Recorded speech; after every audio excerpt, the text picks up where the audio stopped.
about 4 months ago, I get a phone call. De Niro's wife calls me and says, look, I'm having a surprise party for De Niro. Would you go and do stand-up comedy at the restaurant? So now I'm very jaded. You have to understand it. You know, I was jaded to begin with, but just being in show business, you know, you get very jaded. You don't want to do anybody's stupid birthday party, especially because it's going to be in a restaurant. And, you know, it's just a hell gig. Like, after a while, you get to know where the hell gigs are. You know, it's just a bad setup. People are eating, you know. But this is different because it's De Niro. And like any other guy, I have that thing about De Niro. You know what I mean? Like, where I'm like, you know, De Niro. And it's not just a worship of De Niro. It's also like, I secretly feel like if De Niro ever got to spend some time with me, and, you know, that he'd really, you know, pretty soon it'd be like, you know, Robert De Niro and Colin Quinn starring in the Martin Scorsese production of, you know. And I figured worst comes to worst, Scorsese will be there and he'll see me and he'll be like, oh my God, what's this guy been hiding from for so many years, right? And I'm not even really into, like, acting. I mean, I'm a comedian. That's what I love to do. But, you know, a De Niro Scorsese movie, I would accept. So, you know, only if it was like a real, you know, man-on-man part kind of thing, you know? So, and when you do these gigs, if it's a one-night gig, like this is going to be at, I think it's called Le Cirque. Whatever's across in St. Patrick's Cathedral, it's a famous restaurant like Le Cirque. I could be wrong on the name. I think it's called Le Cirque, but it's on Fifth Avenue in some, I think a Trump Hotel or something, I don't even know it. But, is it Le Cirque? Yeah. Good. So, all right, it's in Le Cirque. So, usually you don't prepare for one night. You're not going to write 20 minutes of material. You could do one stupid night of comedy. It's a waste of time. You know, you work some stuff in about the local thing, you bust balls at the table, and then you do your act, you know? And, you know, you're not going to write 20 specific minutes or a half-hour specific minutes. You couldn't do that every night. It's ridiculous, right? And memorize it, right? So, but this is different. De Niro, as I say, you know? So, I actually wrote out, I sat home for like 3 nights in a row and sat there like, you know, and it's not like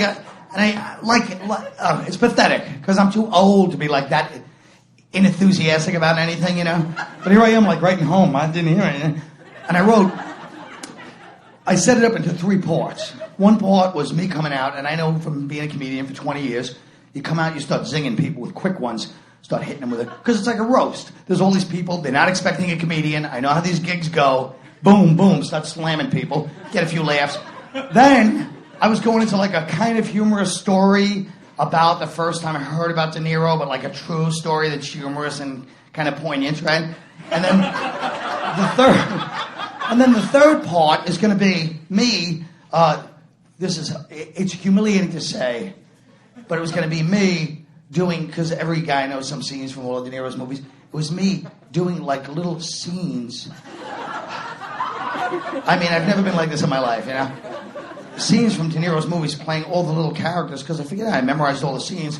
He'll probably go nuts, this guy knows every line and every guy knows every line of every De Niro movie, but, you know. But I figured I was kind of representing all of us that like De Niro, you know?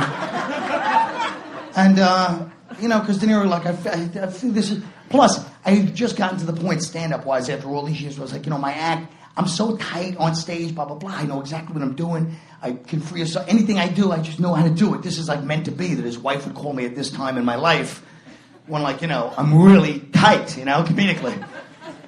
So, anyway, I go to the gig, you know. I get to the gig, and I see already it's kind of like a weird... There's a side room, all the kids are playing in the side room at the Cirque. So I'm ready. I'm like, oh, there are kids in here. It's like, it's not even dark yet. You know, it's almost dark. It's like, I pull up in a cab. I go in there. They give me a mic. The staff is looking at me like, oh, you know, like all actors. Like, I wish I could be like this guy. You know, they give me a cordless mic. I'm in the side. There's like probably 80 people, but like heavyweights. They got like Erwin Winkler type people. I don't even know if he was there, but people like, you know, these like names you haven't heard in 20 years, but they're real powerhouses and shit, you know. And like at one table, it's Billy Crystal, Whoopi Goldberg, and Robin Williams in the corner. So, but that doesn't bother me because, you know, it doesn't bother me. You know, then they got, ladies, wait. And then, now Billy Crystal, by the way, doesn't like me because, and I don't blame him. Every time he put on SNL, he told some friend of mine, what's Colin Quinn's problem? Every time he put on SNL, he's slamming one of my movies. What, does he hate me or something? So, of course, that makes me pissed at him. Like, what does he care for? But of course, if that was me, if I was him, I'd feel the same way. But it doesn't matter. So me and him have never met, but there's a lot of static, right? So now, then on the other side of the room, you got Chris Walken, Harvey Keitel, all these guys, right? So I go with so there's a podium, cordless mic, and you can sense a hell gig. But like I said, after a certain amount of years, you get beyond, you're bigger, you can rock, you turn around gigs, hell gigs, doesn't matter. So especially because I have all this specific material, so I get a little podium for my 3-part De Niro thing, right? Because I can't, just in case, I want to make sure I get it all in. So I go up there, everyone's eating. She goes, nobody introduces me, just let him go up with the mic. So that's always a good. But it doesn't matter. So they got all the people eating, but the first course, don't put me on. Put me on after the course. I'm telling the wife. We're backstage plotting. It's a surprise. Nobody knows I'm there, right? Except for the wife. I go out there, hey. And everyone's looking. I go, oh, it's great to be here, De Niro. You know, I met him once very briefly on SNL. But so everybody's like, okay, who is this son of a bitch, right? So, but I think they all know me, you know. I'm like, and then I go, so I figure I'll start with a few roast zingers to get the crowd going, you know? So I go, hey, De Niro, I'll tell you the truth. I really love, you're one of the greatest actors of all time. Do you do any other accents? And everyone looks at me like, you know. And then I go, no, seriously, you prepare for your roles very seriously. You know, you gain weight for Raging Bull, then for The Untouchables, you put on a few. Hey, maybe you're just a fat bastard who likes to eat. She's looking at me. Who's this son of a bitch? Insulting De Niro? It's his birthday. It's a big birthday baby. You know? So a couple of them know me, sort of, but they're still wondering why I'm here. So I'm still trying to get De Niro. So I go, oh boy, hey, I heard you prepare for your roles, you know, very seriously for months. How do you prepare for Rocky and Bullwinkle? By looking in the mirror and apologizing to your fans? Whoa! So now, all right, now I realize I'm bombing, you know. Already it's starting, and like, you know, I'm looking out the window, I see St. Patrick's Cathedral, which is kind of like symbolic, like, you know, right? And then it's kind of raining out, you know, it's still not dark, you know, it's bad enough, it's a bad environment of comedy. Then, so I say, screw it, they're obviously here for De Niro, I'm not stupid. I move over to Keitel and Walken and those guys, I'll slam them for a few minutes. So, they're sitting over there. So I go, hey, Keitel, why don't you make yourself at home? Take your pants off. Now, I know it was only like one movie he did it, but, you know, he's kind of known for it anyway, so. Then I go, Chris Walken. So that guy's, you know, less than nothing now, you know. Then I go to Chris Walken. I go, hey, Chris Walken, what are you doing here? Shouldn't you be doing a cameo in an unwatchable independent film? Oh, I'm singing him. And the dumb girl with him was like, applauding, because she thinks I just said something good about him, you know? So, normally in a situation like this, a pro comedian like myself or anybody else, you realize you're starting to sweat, you go into your act, you know? But I know my act is not going to work, and I'm looking over, and I just know, I can't really see them in the back table, but I know Billy Crystal must be living his goddamn glory right now. He must be so happy to see me fall, you know what I'm saying? I can't see him between Robin and Whoopi, but I know he must be back there just heating it up. So now, of course, I'm bombing with the roast things. So now, instead of going into my act, which probably wouldn't have worked, but it would have been better than nothing, I start trying to go into my story about the emotional time and the De Niro story. And now my mouth is dry. I'm saying things out of sequence, because that's what happens when you start bombing. You're saying things out of sequence, and you're like saying words out of order, you know, this one backwards.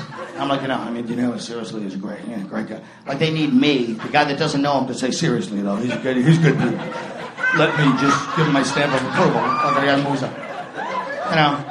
So they're looking at me with semi-hate. A couple of people had pity, but mostly it was hate. And, you know, and De Niro goes, keep going. A couple of people start heckling me, like old people start, like, you know, hostilely, like, yelling, like, hey. And De Niro goes, hey, I think you're funny. And so, like, he's pitying me. It's really pathetic. So I go, thanks, Bob. And, you know, I try to, like, improv with him. And, I mean, once you bomb, once the audience hates you, it's over. There's no pointing. It doesn't matter what you do, you know what I mean? When it's over, that's it.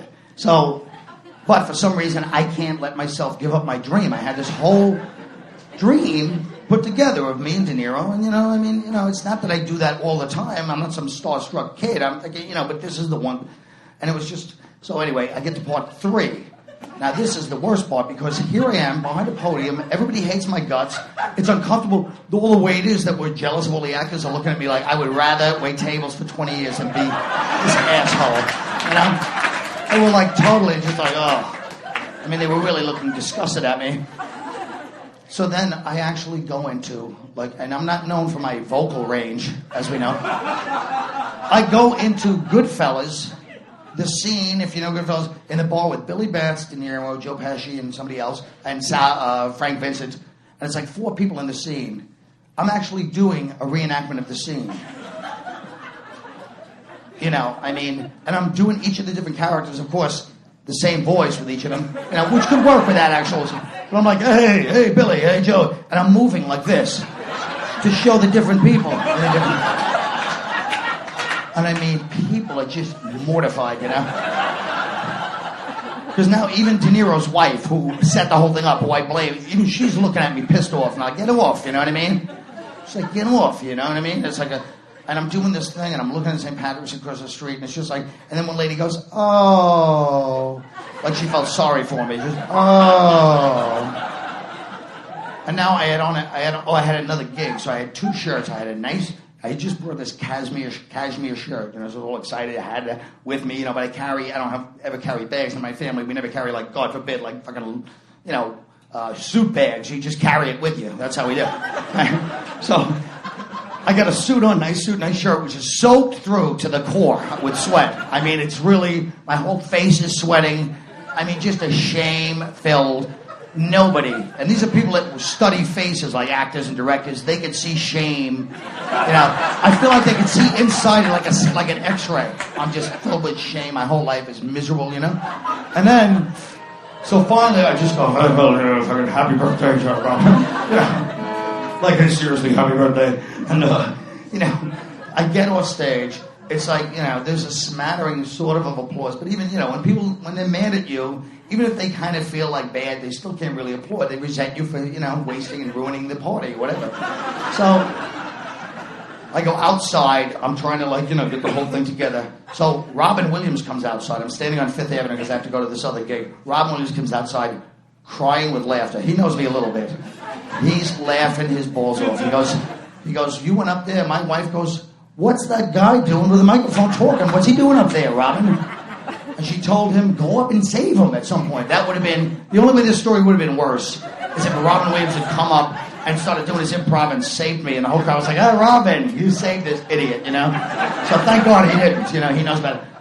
Anyway, the end of the story is me talking to Robin and just saying, you know, it's like, it doesn't bother me, Robin, because I'm just talking about gigs, you know, it's another bomb, you know, it doesn't matter. You don't really look at it like, you know. And then he starts laughing because what happened was my stupid shirt, my new cashmere shirt, he didn't know it was my new, very exciting cashmere shirt that I bought. It was kind of raining, like I said, you know. It fell off the hanger, and it was just in a puddle, and it's like, but only a little bit of it was in the water part.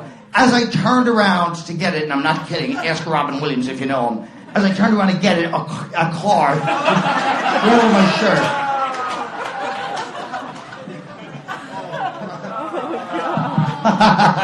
Happy birthday, Bob.